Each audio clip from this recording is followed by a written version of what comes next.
Hello, so आज आपण बनवणार आहोत हराभरा कबाब. त्यासाठी लागणारं साहित्य 3 ते 4 मिरच्या, सोललेल्या लसणाच्या पाकळ्या, 1 वाटी वाटाणा, 1 चमचा रोस्टेड बेसन पीठ, हे तुपामध्ये छान खरपूस भाजलेलं आहे, पनीर आणि 1 हाफ लिंबू. सो हे सगळं साहित्य आपल्याला लागणार आहे आणि 1 पालक छान निवडून स्वच्छ धुवून घ्यायचा आहे.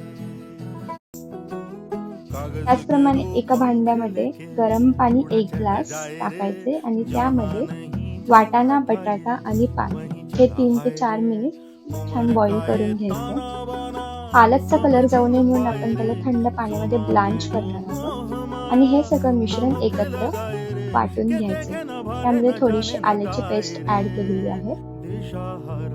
हे मिश्रण एका भांड्यामध्ये काढून त्यामध्ये ब्रेड क्रम, तांदळाचं पीठ, रोस्टेड बेसन पीठ आणि पनीर हे सगळं एकत्र करायचे मिश्रण. त्याचप्रमाणे तुम्हाला थोडेसे स्पायसेस ऍड करायचे. सो 1 चमचा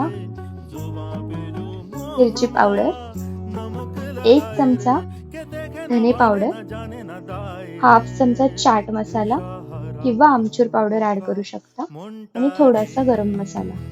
हाताला तेल लावून घ्यायचे आणि त्याचप्रमाणे आपल्याला अशा गोलाकार आकारामध्ये टिक्की बनवायची. काजू लावू शकता तुम्ही, दॅट इज टोटली ऑप्शनल. आणि हे एका पॅन मध्ये तेल ऍड करून शॅलो फ्राय करू शकता. हे डीप फ्राय पण करू शकतो आपण, but shallow fry is good option.